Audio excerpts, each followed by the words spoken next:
Le prince pensait tomber amoureux d'une simple servante, jusqu'au jour où il la vit entrer dans la salle du trône avec une couronne sur la tête. Sa réaction a brisé le cœur de tout le palais.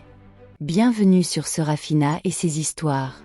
Aime la vidéo, abonne-toi à la chaîne pour plus d'histoires incroyables. Il y avait, dans les terres dorées du royaume de Zamora, un palais si grand qu'on disait que ses murs touchaient les nuages. Ses tours de marbre blanc brillaient sous le soleil comme des flammes froides. Ses jardins étaient remplis de roses rouges et de fontaines dont l'eau chantait jour et nuit. Les gens du peuple levaient les yeux vers ce palais avec admiration, avec espoir parfois, avec crainte souvent. Pour eux, le palais était le symbole d'un monde inaccessible, un monde de lumière et de perfection. Mais personne, dans tout le royaume, ne savait ce qui se passait vraiment derrière ces murs parfaits. La princesse Leila vivait là depuis sa naissance. Elle avait grandi dans ces couloirs immenses, entre des servantes silencieuses, des conseillers au visage froid et un père qui aimait son royaume bien plus qu'il n'aimait sa propre fille. Elle était belle, tout le monde le disait. Elle avait des yeux noirs comme la nuit et une voix douce comme le miel. Elle portait des robes brodées d'or, des bijoux qui valaient le prix de villages entiers, et une couronne que son père posait sur sa tête les jours de fête comme on pose un couvercle sur une cage. Oui, une cage. C'est ainsi que Leila voyait le palais depuis des années. Pas comme un foyer, pas comme un refuge, comme une prison magnifique. Les murs étaient beaux, les barreaux étaient dorés, mais elle ne pouvait pas sortir sans escorte, ne pouvait pas parler sans protocole, ne pouvait pas rire sans qu'une servante lui rappelle que les princesses ne riaient pas trop fort. Elle ne pouvait pas pleurer non plus, pas en public du moins, parce que les princesses devaient être fortes, stables et surtout silencieuses. La nuit, quand tout le palais dormait, Leila s'asseyait près de sa fenêtre et regardait les lumières de la ville en bas. Elle voyait des enfants courir dans les ruelles. Elle voyait des femmes rire en portant leurs paniers au marché. Elle voyait des hommes assis devant leur maison, partageant un repas simple avec leur famille. Et chaque nuit, une douleur lui serrait le cœur. Pas parce qu'elle voulait leur vie difficile, mais parce qu'elle voulait leur liberté. Puis un matin, son père la convoqua dans la grande salle du trône. Le roi Haroun de Zamora était un homme grand, vieilli par les années et les guerres, avec une barbe blanche et des yeux qui avaient depuis longtemps oublié la tendresse. Il était assis sur son trône d'or lorsque Leila entra, ses conseillers alignés de chaque côté comme des statues de pierre. Le roi ne prit pas le temps d'échanger des politesses. Il annonça la nouvelle directement, comme on annonce une décision commerciale. Le prince Malik du royaume voisin d'Aran viendrait dans 3 jours pour la rencontrer. Le mariage avait déjà été décidé entre les 2 royaumes. Ce n'était pas une demande. Ce n'était pas une discussion. C'était un ordre. Leila resta debout, immobile, le visage calme comme elle avait appris à le garder devant la cour. Elle hocha la tête.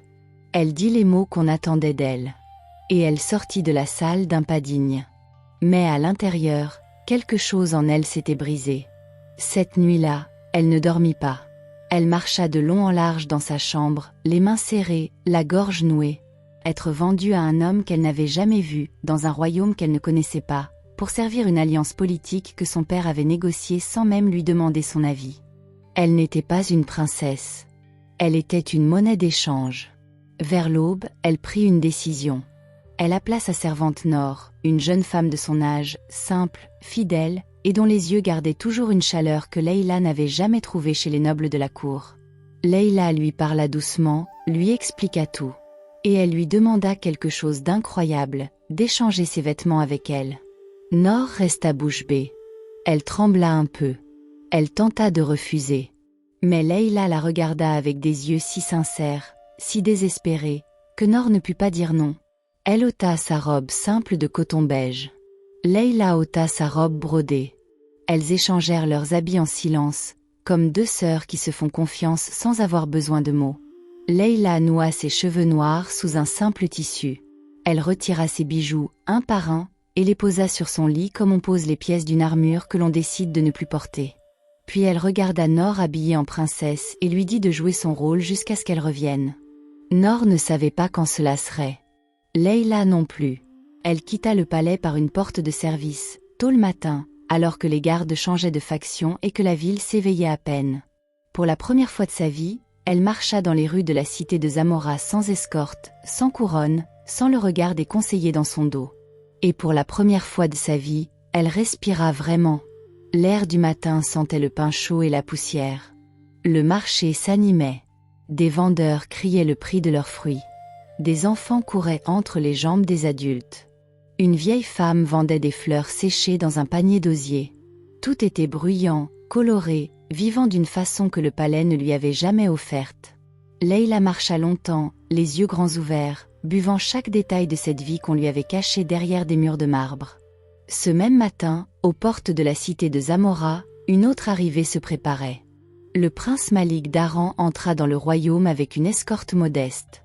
Il avait refusé le grand défilé que son père voulait organiser. Il n'aimait pas les cérémonies inutiles. Il préférait voyager simplement, observer les gens au lieu d'être observé. C'était un jeune homme de haute stature, avec des épaules larges et un regard sombre qui pouvait paraître froid à ceux qui ne le connaissaient pas. Mais ceux qui l'avaient côtoyé savaient que derrière ce regard dur se cachait une intelligence vive et un sens de la justice qui lui avait souvent causé des ennuis avec les nobles de sa propre cour. Malik n'était pas venu de bon cœur. Il était venu parce que son père le lui avait ordonné. Il avait accepté parce que les deux royaumes avaient besoin de paix. Mais dans son cœur, il n'attendait rien de bon de ce mariage arrangé. Il ne croyait pas à ces unions politiques. Il avait toujours pensé qu'il aimerait un jour une femme pour ce qu'elle était, pas pour la couronne qu'elle portait. Et les nouvelles qui lui étaient parvenues sur la princesse Leila n'avaient rien arrangé. Des marchands qui avaient fréquenté la cour de Zamora lui avaient dit que la princesse était distante, hautaine, froide comme la pierre de ses palais. D'autres avaient dit qu'elle regardait les gens du peuple avec mépris, qu'elle ne souriait jamais et qu'elle traitait ses servantes comme des objets. Malik avait écouté tout cela et quelque chose en lui s'était fermé avant même d'avoir ouvert une porte. Alors quand il entra dans la ville et que son aide de camp lui suggéra de visiter le marché avant de se rendre au palais, Malik accepta. Il avait besoin de voir ce peuple qu'il allait peut-être gouverner un jour. Il avait besoin de respirer autre chose que les parfums artificiels des cours royales. C'est là, au milieu d'un marché animé et bruyant, que le destin décida de jouer son premier tour. Malik marchait entre les étals quand il entendit une voix forte s'élever au-dessus du bruit. Une femme criait. Pas de peur, mais de colère. Il se retourna. 2 soldats royaux, en uniforme de la garde de Zamora, bousculaient une vieille femme qui vendait des épices. Ils renversèrent son étal, firent tomber ses sacs, et rirent en la voyant se baisser pour ramasser ses affaires.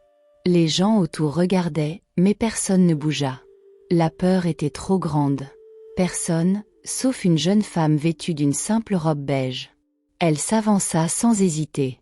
Elle se plaça entre les soldats et la vieille femme, les mains sur les hanches, le regard direct. Sa voix était calme mais chaque mot était posé comme une pierre. Elle dit aux soldats que cette femme vendait honnêtement sa marchandise. Que renverser le travail d'une vieille femme n'était pas de la bravoure mais de la lâcheté. Que si les soldats de Zamora passaient leur temps à terroriser les gens du marché, il fallait se demander à qui ils rendaient vraiment service. Un des soldats rit et fit un pas vers elle. Elle ne recula pas d'1 millimètre. Malik observait la scène depuis quelques pas. Il sentit quelque chose se réveiller en lui, une admiration instinctive, avant même de savoir qui était cette femme. Il s'approcha, posa la main sur l'épaule du soldat avec juste assez de pression pour signifier qu'il valait mieux s'arrêter là. Les soldats virent son escorte derrière lui et se raidirent. Ils ne savaient pas qui il était, mais l'autorité dans son regard suffisait. Ils ramassèrent ce qu'ils avaient à ramasser et partirent sans un mot. La vieille femme remercia chaleureusement. La jeune femme en robe beige aida à ramasser les épices répandues sur le sol, à genoux, sans se soucier de salir ses vêtements. Malik s'approcha et se baissa pour aider aussi. La jeune femme leva les yeux vers lui. Et ce regard, ce premier regard, fut comme une étincelle dans l'air sec. Elle le regarda avec méfiance. Il était bien habillé, trop bien pour un simple passant. Il avait une façon de se tenir qui disait qu'il était habitué à être obéi. Elle ne savait pas qui il était, mais elle reconnut en lui la même arrogance tranquille que celle des nobles de la cour de son père. Malik, lui, vit une jeune femme aux yeux noirs, aux joues couvertes de poussière, qui lui renvoyait un regard sans peur ni flatterie. Cela lui plut et l'irrita en même temps. Ils échangèrent quelques mots brusques. Il lui demanda si elle habitait ici. Elle répondit qu'elle était de passage. Il lui dit qu'elle était imprudente de s'interposer ainsi entre des soldats armés. Elle lui dit que l'imprudence était de rester spectateur quand une vieille femme se faisait humilier. Malik fronça les sourcils. Leïla tourna les talons. Il la regarda partir et se dit qu'elle était la fille la plus insolente qu'il ait jamais rencontrée. Elle marcha sans regarder en arrière et se dit qu'il était le jeune homme le plus prétentieux qu'elle ait jamais croisé. Mais le destin ne s'arrêtait pas là. Dans les jours qui suivirent, la ville de Zamora prépara la réception du prince d'Aran avec faste et cérémonie. Le palais était en effervescence. On décora les rues de drapeaux. On prépara des banquets. On répétait des protocoles. Et au milieu de tout cela, personne ne remarqua que la princesse n'était pas dans ses appartements. Nor jouait son rôle avec beaucoup de peur et peu de talent, mais personne n'y regardait de trop près. Les conseillers étaient occupés à organiser. Le roi était occupé à recevoir. Et la princesse Leïla, elle, continuait à vivre dans la ville, à dormir chez une femme âgée qui l'avait accueillie sans poser de questions, à manger ce qu'elle trouvait, à s'étonner de chaque petite chose. Elle découvrait que la vie de ces gens n'était pas aussi simple qu'elle l'avait imaginé. Il y avait des douleurs réelles, des injustices quotidiennes, des enfants qui mangeaient trop peu et des pères qui travaillaient trop dur. Une femme portait seule ses sacs de marché parce que son mari était malade depuis des mois et qu'il n'y avait pas d'argent pour les soins. Un vieil homme dormait dans un coin d'une ruelle parce que sa maison avait été saisie pour des dettes qu'il ne pouvait plus payer. Un jeune garçon d'à peine 12 ans vendait des sandales qu'il fabriquait lui-même, levé avant l'aube, pour aider sa mère à nourrir ses frères plus petits. Leïla regardait tout cela et quelque chose en elle changeait, lentement, comme change la couleur du ciel avant une aurore. Elle avait grandi en entendant parler du peuple de Zamora dans des rapports écrits par des conseillers qui ne l'avaient jamais regardé dans les yeux. Des chiffres. Des pourcentages. Des colonnes de revenus fiscaux. Mais là, dans ces rues, le peuple avait des visages et des noms et des histoires qui ne rentreraient jamais dans aucune colonne de rapport. Mais il y avait aussi une chaleur humaine qui n'existait pas dans les salles dorées du palais. Les voisins se partageaient leurs repas. Les femmes se prêtaient main forte. Les vieux racontaient des histoires aux enfants le soir. Une dame un peu ronde qui vendait du pain chaud souriait à tout le monde sans exception. Un forgeron avait accroché des fleurs séchées à l'entrée de son atelier pour sa femme qui aimait les fleurs. 2 fillettes jouaient à la marelle devant leur maison en chantant une comptine que Leïla n'avait jamais entendue au palais. C'était pauvre, c'était bruyant, c'était imparfait, mais c'était vivant. Et Leïla, pour la première fois depuis très longtemps, se sentait vivante elle aussi. Le hasard, ou peut-être quelque chose de plus grand, fit que Malik croisa Leïla une deuxième fois, dans une petite rue près du quartier des artisans. Cette fois-ci, c'est lui que Leïla vit agir avant de comprendre ce qui se passait. Un enfant, pas plus de 10 ans, courait en tenant un pain sous le bras. 2 gardes le rattrapèrent, l'accusant de vol. L'enfant criait qu'il n'avait rien volé, que sa mère avait payé ce pain le matin même, mais le boulanger, pressé de se débarrasser des ennuis, ne confirma ni n'infirma. Les gardes allaient emmener l'enfant. Malik, qui passait par là, s'arrêta. Il écouta l'enfant. Puis il parla calmement au boulanger, posa des questions précises. Il demanda à voir le registre des ventes du matin. Le boulanger, surpris par la demande, fouilla dans ses affaires et trouva effectivement une entrée correspondant à la description de la mère. L'enfant fut libéré. L'enfant pleurait encore quand Malik s'agenouilla devant lui pour lui parler à hauteur d'yeux. Il lui essuya les joues avec son mouchoir de soie. Il lui dit qu'il avait bien fait de ne pas se taire et que la vérité finissait toujours par sortir. Leïla avait tout vu depuis le bord de la rue. Elle observa Malik se relever et repartir sans chercher à être félicité, sans attendre qu'on le remercie. Il avait aidé parce que c'était juste, pas pour qu'on le remarque. Quelque chose bougea dans le cœur de Leïla. Les jours suivants, ils se croisèrent encore. Le marché était grand mais pas infini. La ville était animée mais les mêmes visages revenaient. Ils parlèrent à nouveau, d'abord prudemment, puis avec plus de franchise. Chacun cherchait à coincer l'autre dans une contradiction, à prouver que ses premières impressions étaient les bonnes. Mais à chaque conversation, les premières impressions se fissurent un peu plus. Malik apprit que cette jeune femme, qu'il pensait simple et impulsive, avait une façon de voir les choses qui le surprenait. Elle parlait des injustices du royaume avec une précision qu'on n'attendait pas d'une servante. Elle connaissait les lois. Elle comprenait les rouages du pouvoir. Elle avait des opinions tranchantes sur la façon dont les rois gouvernaient, et elle ne les cachait pas. Leïla, elle, découvrit que cet homme qu'elle avait pris pour un noble arrogant avait en réalité les pieds sur terre. Il ne se vantait pas. Il n'humiliait pas les gens autour de lui. Il écoutait. Il observait. Il réfléchissait avant de parler. Et quand il parlait, ses mots avaient du poids. Il ne savait toujours pas qui l'autre était vraiment. Malik avait dit qu'il était marchand, en voyage d'affaires dans le royaume. Leïla avait dit qu'elle était servante, en congé de son service pour quelques jours. 2 mensonges habillés en vérité partielle. 2 âmes qui avaient besoin de se cacher pour enfin se montrer. Un soir, ils se retrouvèrent assis au bord d'une fontaine dans un quartier tranquille, après avoir tous 2 aidé des enfants d'un orphelinat à décharger des sacs de grains trop lourds pour eux. Ils étaient fatigués, légèrement couverts de poussière, et ils riaient d'une petite chose qui s'était passée pendant le travail. Un des garçons de l'orphelinat avait essayé de porter un sac presque aussi grand que lui et avait trébuché en arrière, entraînant Malik dans sa chute. Les 2 s'étaient retrouvés assis par terre, le sac renversé entre eux, et le garçon avait regardé cet homme bien habillé avec une expression si mortifiée que tout le monde autour avait éclaté de rire, Malik le premier.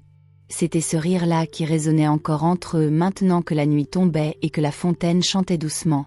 Malik regarda Leïla rire et se dit que c'était la chose la plus belle qu'il ait vue depuis très longtemps. Leïla regarda Malik rire et se dit qu'elle n'avait jamais eu de conversation aussi vraie avec quelqu'un de toute sa vie. Ils parlèrent longtemps ce soir-là. De leur enfance, avec précaution, choisissant les mots pour ne pas se trahir. De leurs rêves, plus librement. Malik dit qu'il rêvait de gouverner différemment des rois de son temps, d'un pouvoir qui serve le peuple plutôt que de l'écraser. Leïla dit qu'elle rêvait d'un monde où les femmes n'auraient pas à échanger leur liberté contre la sécurité qu'on leur offrait comme une aumône. Malik l'écouta sans l'interrompre. Puis il dit, doucement, qu'elle avait raison. Leïla ne s'y attendait pas. Elle se tut un instant.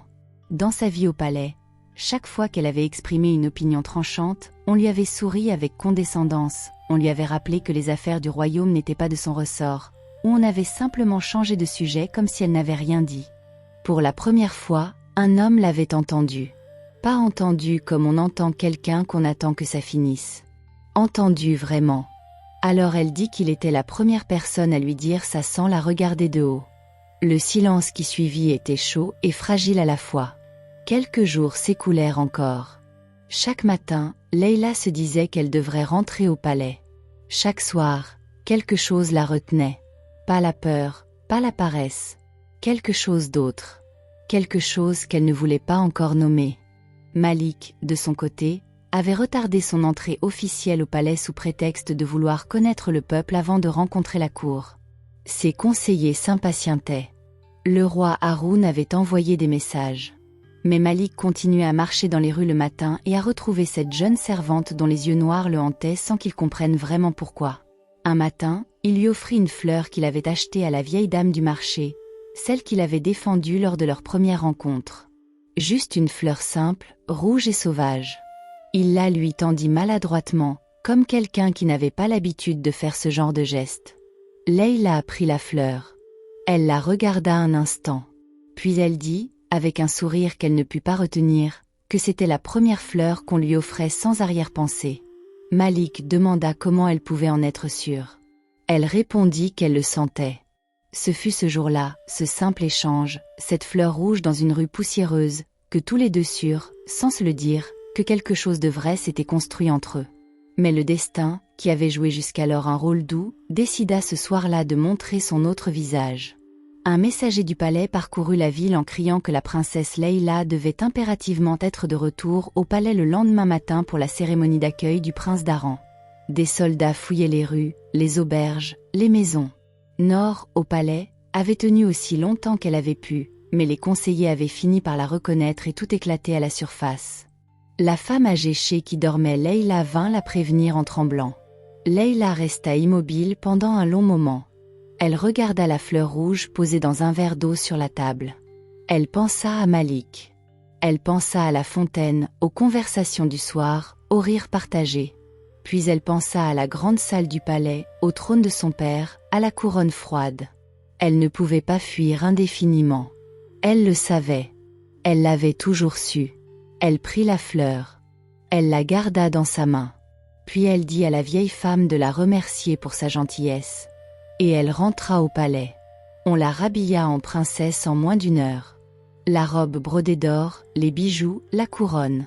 On la peigna, on la parfuma, on la prépara comme on prépare une offrande pour un temple. Leïla laissait faire, le regard vide, les mains posées sur ses genoux. La fleur rouge avait disparu dans sa chambre. Personne ne la remarqua. Le lendemain matin, la grande salle du palais était pleine. Toute la cour était réunie. Les nobles de Zamora en robes colorées, les conseillers en tuniques sombres, les servantes alignées contre les murs. Le roi Haroun était sur son trône, le visage fermé mais les yeux brillants d'une satisfaction politique. Les portes de la salle s'ouvrirent. Le prince Malik d'Aran entra. Il était habillé en tenue royale, ses habits de voyage remplacés par une tunique bleue aux broderies fines, une cape sombre sur les épaules. Il marchait droit, le regard en avant. Et puis son regard trouva la femme debout près du trône. La robe brodée d'or, la couronne, les bijoux, les yeux noirs. Le monde s'arrêta. Malik s'arrêta. Leïla s'arrêta. Pendant quelques secondes, le silence fut total dans la grande salle, même si personne d'autre ne comprenait pourquoi. Puis les deux visages changèrent en même temps, mais pas de la même façon. Leïla sentit sa gorge se serrer. Toutes les pièces du puzzle se mettaient en place dans sa tête. Le marchand, le voyage d'affaires, la façon de se tenir, la façon de parler, la façon dont il avait défendu l'enfant. Il n'était pas marchand. Il était le prince. Il était l'homme qu'on lui avait promis. Il était Malik. Et Malik, lui, vit défiler en un éclair toute leur conversation. La servante courageuse au marché. Les soirs à la fontaine. La fleur. La liberté dont elle parlait avec tant de passion. La façon dont elle connaissait les lois et les rouages du pouvoir comme quelqu'un qui avait grandi au milieu de tout ça. Elle n'était pas servante. Elle était la princesse. Elle était Leïla. Le roi Haroun se leva pour accueillir son futur gendre. Les conseillers se mirent à murmurer des formules de bienvenue. Personne ne comprenait pourquoi le prince semblait pétrifié au milieu de la salle. Malik marcha lentement jusqu'au centre. Ses yeux ne quittèrent pas Leïla. Et ce que Leïla lut dans ce regard, ce n'était pas de la joie. Ce n'était pas la douceur de la fontaine. C'était quelque chose de dur, quelque chose de blessé. Il s'arrêta devant elle. La salle attendait en retenant son souffle. Alors Malik parla. Sa voix était basse mais parfaitement claire dans le silence de la grande salle.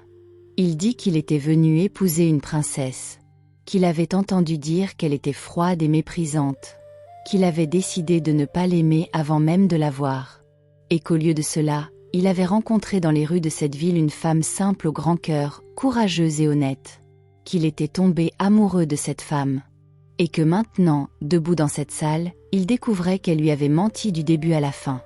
Il dit « J'ai aimé une fille simple au grand cœur, pas une princesse qui m'a menti ». La salle explosa en murmures. Le roi Haroun se raidit sur son trône. Et Leïla, debout dans sa robe d'or, sentit quelque chose se briser à nouveau. Pas la même chose que lors de l'annonce du mariage. Quelque chose de plus douloureux parce que plus intime. La blessure de quelqu'un qui a donné sa confiance et qui la voit retourner contre lui. Elle aurait pu se taire. Elle aurait pu baisser la tête et laisser passer l'orage, comme les princesses étaient censées le faire. Elle aurait pu sourire et demander pardon et plier le genou pour que le mariage ait lieu et que tout le monde soit satisfait sauf elle. Elle ne fit rien de tout cela. Elle leva les mains et retira sa couronne. Un silence de pierre tomba sur la salle. Elle posa la couronne sur le sol, devant elle, comme on pose un fardeau qu'on ne veut plus porter. Puis elle regarda Malik droit dans les yeux et dit, d'une voix claire que tout le monde dans la salle put entendre. « Je n'ai pas menti sur ce qui compte. J'ai menti sur mon nom et mes habits. Mais tout ce que j'ai dit, tout ce que tu as vu, tout ce que nous avons partagé, c'était vrai. Si cela ne suffit pas, alors garde ton royaume. Moi, je choisis ma liberté. » Et elle quitta la salle sous les regards pétrifiés de toute la cour de Zamora. Le roi cria son nom. Les conseillers se regardèrent. Malik resta immobile, la mâchoire serrée, quelque chose de confus et de douloureux dans le regard. Elle passa les grandes portes du palais. Elle descendit les marches de marbre blanc. Et elle repartit dans la ville, cette fois sans savoir où elle allait, sans plan, sans certitude. Juste la légèreté étrange de quelqu'un qui a dit la vérité pour la première fois au mauvais moment. Les jours qui suivirent furent difficiles pour tout le monde. Au palais, le roi Haroun était dans une colère froide que ses conseillers craignaient plus que sa colère chaude. Des messagers partirent dans toutes les directions pour retrouver la princesse. Mais la ville était grande et Leïla avait appris, en quelques jours, à s'y fondre comme si elle en avait toujours fait partie. Elle trouva refuge dans un village à 1 heure de marche de la cité, un petit endroit tranquille où une sage-femme vieillissante accepta son aide en échange d'un toit. Il y avait des malades dans ce village, des enfants qui toussaient depuis des semaines sans que personne sache exactement pourquoi, des femmes épuisées après les naissances difficiles, des vieillards dont les articulations ne supportaient plus le froid des nuits. Leïla ne connaissait pas la médecine, mais elle apprit vite. Elle écoutait, elle observait, elle mémorisait. Et elle soignait avec les mains et le cœur à défaut d'avoir les outils. La sage-femme s'appelait Daria. Elle avait les mains comme du bois et les yeux comme de l'eau claire. Elle ne posa aucune question sur le passé de Leïla. Elle lui montra comment faire bouillir les herbes, comment reconnaître la fièvre qui ment de la fièvre qui dit vrai, comment parler à un enfant qui a peur pour qu'il s'endorme sans pleurer. Elle lui apprit aussi quelque chose que personne au palais n'avait jamais pensé à lui enseigner, comment écouter vraiment, sans préparer sa réponse pendant que l'autre parle encore. Leïla se leva chaque matin avant le soleil. Elle alluma le feu dans la maison de Daria, prépara l'eau chaude pour les décoctions du matin, puis fit le tour des maisons du village pour voir qui avait besoin d'aide. Les gens la regardèrent d'abord avec méfiance, cet inconnu qui parlait trop bien et travaillait trop vite. Puis ils s'habituèrent à elle. Puis ils l'attendirent. Une petite fille de 5 ans qui avait une toux persistante devint sa préférée. Elle s'appelait Sana. Elle avait les joues rondes et un rire qui ressemblait à des cloches. Chaque matin, Leïla lui apportait sa tisane, et Sana lui racontait ses rêves de la nuit avec le sérieux d'une grande personne. Leïla s'asseyait à côté d'elle et l'écoutait comme si ses rêves d'enfant étaient les choses les plus importantes du monde. Parce qu'ils l'étaient. Pour la première fois depuis très longtemps, elle était utile. Vraiment utile. Pas comme symbole, pas comme alliance politique, pas comme pièce sur un plateau d'échecs royal, mais comme personne. Ses mains qui avaient passé des années à tenir des coupes de cérémonie apprenaient maintenant à préparer des décoctions de plantes, à poser des bandages propres sur des plaies sales, à tenir la main d'une femme qui accouchait dans la douleur et la peur. Elle était épuisée. Elle était heureuse. Et elle souffrait. Elle souffrait parce que le soir, quand le village se taisait, elle pensait à Malik. Elle pensait à la fontaine, à la fleur, à ses yeux le soir où ils avaient parlé jusqu'à ce que les étoiles s'éteignent. Et elle se demandait s'il avait eu raison de se sentir trahi. Elle comprenait sa colère. Mais elle ne pouvait pas regretter ses jours de liberté. Elle ne pouvait pas regretter d'avoir été, pour la première fois, quelqu'un plutôt que quelque chose. Malik, lui, était retourné au palais avec son escorte après la scène dans la grande salle. Il avait rencontré le roi Haroun en audience privée. Il avait été froid, diplomatique, mesuré. Il avait dit que les choses s'étaient passées de façon inattendue et qu'il lui fallait du temps pour réfléchir. Mais dans sa chambre du palais, seul, Malik ne dormit pas. Il revoyait sans cesse le visage de Leïla dans la grande salle. La couronne qu'elle avait retirée. Les mots qu'elle avait prononcés. La façon dont elle était partie sans se retourner. Et plus il y pensait, plus quelque chose dans sa poitrine se défaisait. Il avait été blessé. C'était vrai. Découvrir qu'on lui avait caché la vérité était douloureux. Mais en y réfléchissant froidement, qu'est-ce qu'elle lui avait vraiment caché? Son nom. Ses habits. Sa position. Pas son caractère. Pas ses valeurs. Pas sa façon de se battre pour la vieille femme du marché ou de parler de justice avec des yeux qui brûlaient. Il appela son aide de camp et lui demanda d'enquêter. Pas sur Leïla en général. Sur les raisons qui avaient pu la pousser à fuir le palais. Ce que son aide de camp lui rapporta 2 jours plus tard changea tout. Il y avait, parmi les conseillers du roi Haroun, un petit groupe d'hommes puissants qui avaient préparé depuis des mois un plan très précis. Ils voulaient que la princesse Leïla épouse le prince d'Aran rapidement, avant que le roi, dont la santé déclinait, ne meure. Car à la mort du roi, si Leïla était mariée à un prince étranger et que son mari était facilement manipulable, ses conseillers pourraient exercer le pouvoir réel sur les 2 royaumes. Mais si Leïla restait libre, si elle montait sur le trône seule ou avec un homme qu'elle avait choisi elle-même, leur plan tombait à l'eau. Leïla ne s'était pas déguisée par caprice. Elle avait senti le danger. Elle avait voulu voir de ses propres yeux quel genre d'homme était ce prince avant de décider si elle pouvait lui faire confiance, si elle pouvait s'appuyer sur lui contre ceux qui voulaient la dépouiller de son pouvoir et de sa liberté en même temps. Elle avait eu peur. Elle avait eu raison d'avoir peur.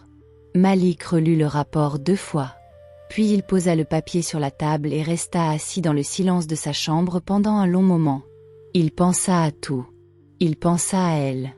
Il pensa à ce qu'il avait dit dans la grande salle, devant toute la cour, devant son père et ses conseillers. Il avait dit des mots fiers et blessés sans connaître toute l'histoire. Il avait prononcé un jugement en public sur une femme qui avait fait ce qu'elle avait fait parce qu'elle avait peur, parce qu'elle était seule, parce qu'elle cherchait à se protéger. Et lui, au lieu de l'écouter, il avait choisi sa fierté. La honte qu'il ressentit était propre et nette, comme une lame froide. Il se leva. Il demanda à ses hommes de préparer les chevaux. Il demanda aux villageois qui les avaient guidés dans la région d'indiquer tous les villages dans un rayon raisonnable autour de la cité. Il dit à son aide de camp qu'il partait seul. Son aide de camp dit qu'il ne pouvait pas partir seul. Malik dit qu'il venait de décider qu'il le pouvait. Il partait à cheval sous un ciel qui s'alourdissait de nuages gris, épais comme de la laine mouillée. Le chemin de terre battait sous les sabots. Les arbres au bord de la route se penchaient dans le vent qui montait. Malik ne regardait pas le ciel. Il regardait devant lui. Il ne savait pas exactement ce qu'il allait dire quand il la trouverait. Il avait pensé à plusieurs façons de commencer. Il les avait toutes rejetées, une à une, parce qu'elles sonnaient faux ou trop préparées. Il avait finalement décidé de ne rien préparer. De parler avec ce qu'il ressentait vraiment, même si ce qu'il ressentait le rendait vulnérable. Les princes n'apprenaient pas à être vulnérables. On leur apprenait à être forts, droits, décisifs. Mais Malik avait grandi en se demandant si la vraie force ne résidait pas aussi dans la capacité d'un homme à reconnaître ses erreurs sans attendre que quelqu'un d'autre l'y oblige. Vers midi, les premières gouttes commencèrent à tomber. Vers le soir, la pluie était dense et froide, martelant les chemins de terre et noyant les champs. Malik continua. Il avait visité 2 villages sans la trouver. Les gens le regardaient avec méfiance, cet homme bien habillé qui cherchait une jeune femme aux yeux noirs. Il répondait à leurs questions avec patience, sans se mettre en colère, sans user de son titre. Le 3e village apparut dans la grisaille de la pluie comme une poignée de lumière jaune au bord de la route. Il attacha son cheval sous un arbre et entra dans le village à pied, trempé jusqu'aux os.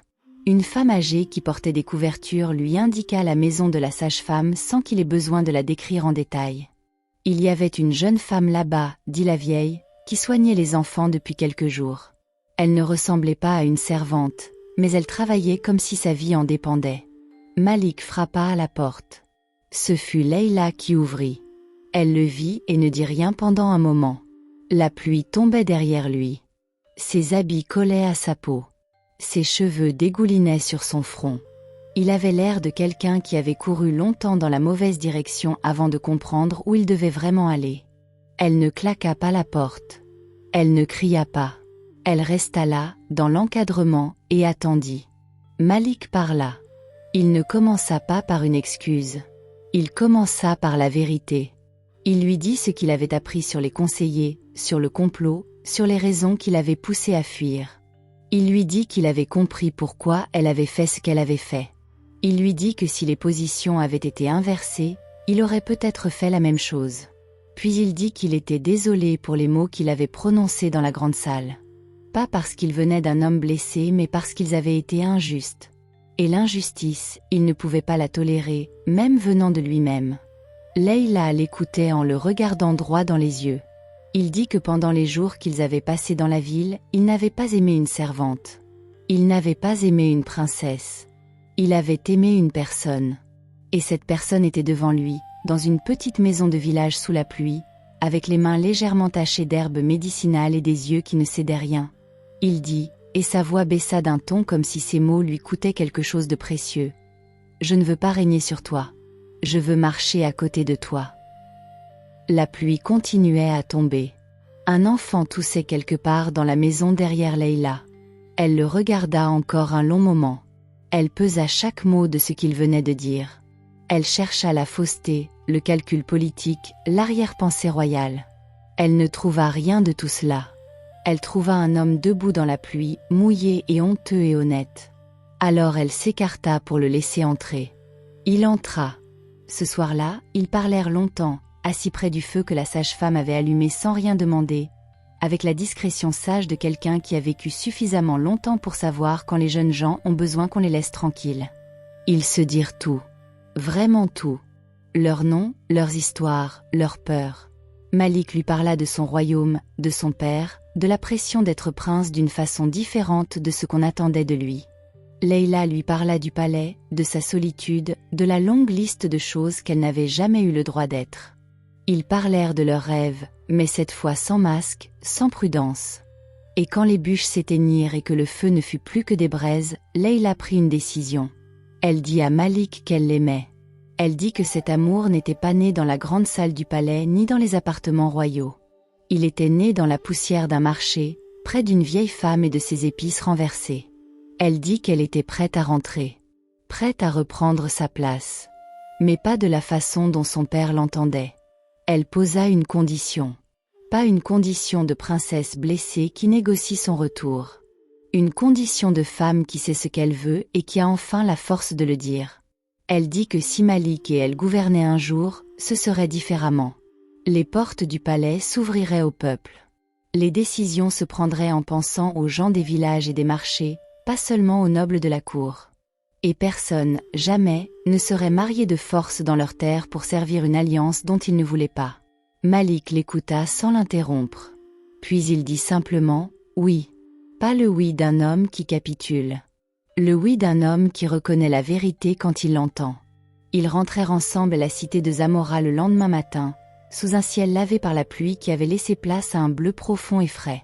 La route était encore boueuse. Leurs chevaux marchaient au pas. Et ils chevauchèrent côte à côte, en parlant de choses ordinaires, de la ville qui s'animait au loin, des enfants qu'ils avaient vus la veille dans le village, des plantes médicinales que Leïla avait appris à identifier. Personne ne les reconnut sur ce chemin-là. Ils n'étaient pas encore le prince et la princesse.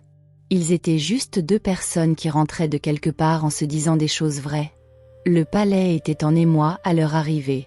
Le roi Haroun sortit dans la cour avec une expression qu'on ne lui connaissait pas souvent, quelque chose entre le soulagement et la confusion.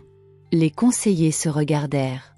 Certains d'entre eux, ceux qui avaient tramé dans l'ombre, pâlirent en voyant Malik aux côtés de Leïla avec cet air déterminé qu'il ne pouvait pas contredire facilement.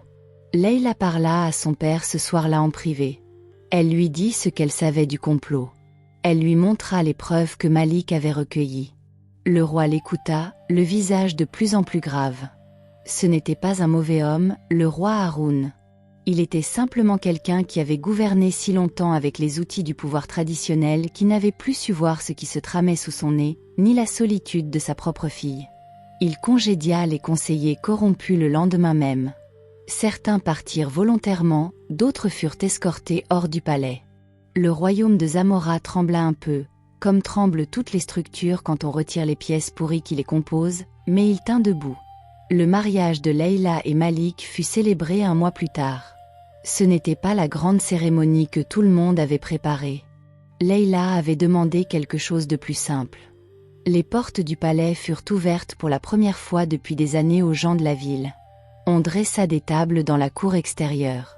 On invita les marchands, les artisans, les familles des quartiers pauvres, la vieille femme aux épices, l'enfant qui avait failli être emmené pour un pain qu'il n'avait pas volé, la sage-femme Daria du village sous la pluie, et la petite Sana avec ses joues rondes et sa toux presque guérie.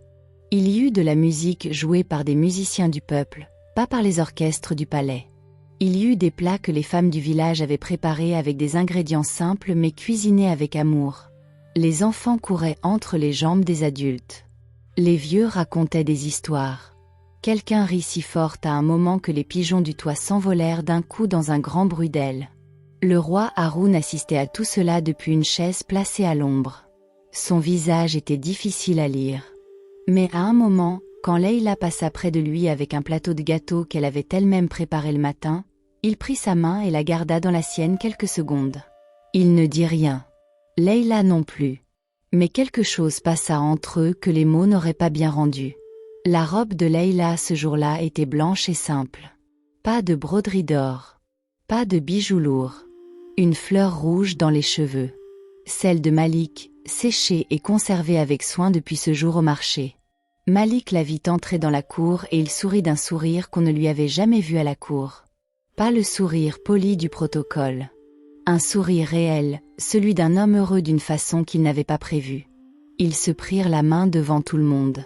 Et devant tout le peuple de Zamora, ils prononcèrent leurs vœux non pas en regardant leurs conseillers, mais en se regardant l'un l'autre. Les mois qui suivirent virent les premières vraies réformes dans le royaume de Zamora. Malik restait souvent présent lors des audiences du roi, apprenant, observant, posant des questions qui dérangeaient parfois les habitudes. Leïla, elle, commença à travailler avec les guérisseurs de la ville pour organiser des soins dans les quartiers les plus pauvres. Elle retourna dans le village sous la pluie et ramena la sage-femme à la cité pour former d'autres femmes. Les portes du palais s'ouvrirent le premier jour de chaque mois pour que les habitants du royaume puissent venir exposer leurs problèmes directement. Ce n'était pas parfait. C'était compliqué, parfois chaotique, souvent inconfortable pour les nobles habituels. Mais c'était vivant. Et vivant, c'était exactement ce que Leïla avait toujours voulu. Un soir, tard, ils étaient assis tous les deux sur le même banc de pierre près de la fontaine où ils s'étaient retrouvés des semaines auparavant, dans une autre vie ou presque. La ville était silencieuse. Les étoiles étaient nombreuses. L'air sentait le jasmin que quelqu'un avait planté dans un pot de terre cuite au pied de la fontaine. Malik dit que si on lui avait raconté cette histoire, il ne l'aurait pas cru. Une princesse déguisée en servante. Un prince qui tombe amoureux de quelqu'un dont il ignorait tout. Une cérémonie interrompue. Une fuite sous la pluie. Il dit que ça ressemblait aux histoires qu'on raconte aux enfants pour les endormir. Leïla dit que les meilleures histoires étaient toujours celles qui ressemblaient à des inventions parce que la vérité était bien plus étrange que tout ce qu'on pouvait imaginer. Elle marqua une pause puis ajouta que de toute façon, les histoires qui comptaient vraiment n'étaient jamais celles où tout se passait bien depuis le début. Les histoires qui restaient gravées dans les mémoires étaient celles où les gens avaient trébuché, s'étaient blessés, avaient douté, et avaient quand même choisi de continuer. Parce que continuer après avoir trébuché, c'était ça le courage. Pas la force sans faille. La force qui revient après la chute. Malik l'écouta et pensa qu'elle avait toujours eu cette façon de dire les choses qui lui faisaient voir le monde différemment. Pas plus grand ni plus petit. Juste plus vrai. Il dit qu'il espérait que la petite Sana allait mieux. Leïla sourit et dit que la toute Sana avait presque disparu et que la fillette lui avait fait promettre de revenir lui rendre visite au moins une fois par mois. Malik dit qu'il viendrait aussi. Leïla le regarda et demanda s'il pensait réellement ce qu'il disait ou si c'était une de ces promesses polies que les princes faisaient pour faire plaisir. Il répondit que depuis qu'il avait appris à ne plus faire de promesses polies, il était beaucoup plus prudent dans le choix de ses mots. Elle rit doucement. Il posa sa tête en arrière et regarda les étoiles. Il dit que son père lui avait toujours enseigné que gouverner c'était décider. Décider vite, décider fort, ne jamais se rétracter parce que se rétracter c'était montrer une faiblesse. Mais lui, il avait appris autre chose dans cette histoire. Il avait appris que se rétracter quand on a tort n'était pas une faiblesse. C'était la seule vraie façon d'être quelqu'un en qui on pouvait avoir confiance. Leïla posa sa tête sur son épaule. Il posa sa main sur la sienne. La fontaine chantait doucement dans la nuit. Et dans les rues de Zamora, pour la première fois depuis très longtemps, les lumières des maisons brûlèrent un peu plus tard que d'habitude, comme si les gens avaient, eux aussi, quelque chose à fêter sans vraiment savoir pourquoi. Cette histoire touche au cœur parce qu'elle parle de quelque chose d'universel, le besoin d'être aimé pour ce que l'on est vraiment, pas pour ce que l'on représente. C'est une vérité que chaque être humain porte en lui depuis l'enfance, ce désir profond et simple d'être vu, d'être reconnu, d'être choisi non pas à cause d'un titre ou d'une apparence, mais à cause de ce qu'il y a à l'intérieur. Leïla n'est pas simplement une princesse qui s'ennuie. Elle est une personne qui suffoque sous le poids d'un rôle qu'on lui a imposé sans jamais lui demander son avis. Son déguisement n'est pas une fantaisie. C'est un acte de survie. En retirant ses bijoux et sa couronne, elle ne fuit pas ses responsabilités. Elle cherche à savoir si elle existe en dehors d'elle. Malik, lui, est quelqu'un qui a décidé de ne pas aimer avant même d'essayer. Il a construit un jugement sur des rumeurs, ce que nous faisons tous, chaque jour, sans nous en rendre compte. Sa colère dans la grande salle est compréhensible parce qu'elle est humaine. Mais sa grandeur réelle, ce n'est pas d'avoir eu raison d'être blessé. C'est d'avoir choisi, ensuite, de remettre en question son propre jugement. Le vrai tournant de l'histoire n'est pas le mariage final. C'est le moment où Malik part sous la pluie, seul, sans titre ni escorte, pour retrouver une femme à qui il doit des excuses. C'est là qu'il cesse d'être un prince pour devenir un homme. Et Leila, quand elle s'écarte pour le laisser entrer dans cette petite maison sous la pluie, ne pardonne pas parce qu'elle n'a pas le choix. Elle pardonne parce qu'elle a vu quelque chose de vrai dans ce qu'il lui a dit. Et parce qu'aimer quelqu'un vraiment, c'est aussi lui accorder la possibilité de mal agir et de revenir. Ce qui rend cette histoire virale, ce n'est pas le cadre royal ni les rebondissements. C'est la reconnaissance. Chaque personne qui la lit a déjà eu peur d'être aimée pour une apparence plutôt que pour son âme. Chaque personne a déjà jugé quelqu'un trop vite et s'en est voulu ensuite. Chaque personne a déjà eu envie de tout quitter pour voir si elle existait vraiment en dehors du rôle qu'on lui avait attribué. Leila et Malik ne sont pas des personnages de conte. Ce sont des miroirs. Un immense merci à vous, chers abonnés, d'avoir suivi cette histoire jusqu'à la dernière ligne. Votre fidélité, votre patience et votre amour pour les belles histoires sont ce qui donne envie de continuer à écrire. Si cette histoire vous a touché, partagez-la avec quelqu'un qui en a besoin aujourd'hui. Parce que parfois, une histoire bien racontée peut rappeler à quelqu'un qu'il mérite d'être aimé pour ce qu'il est vraiment. Merci du fond du cœur.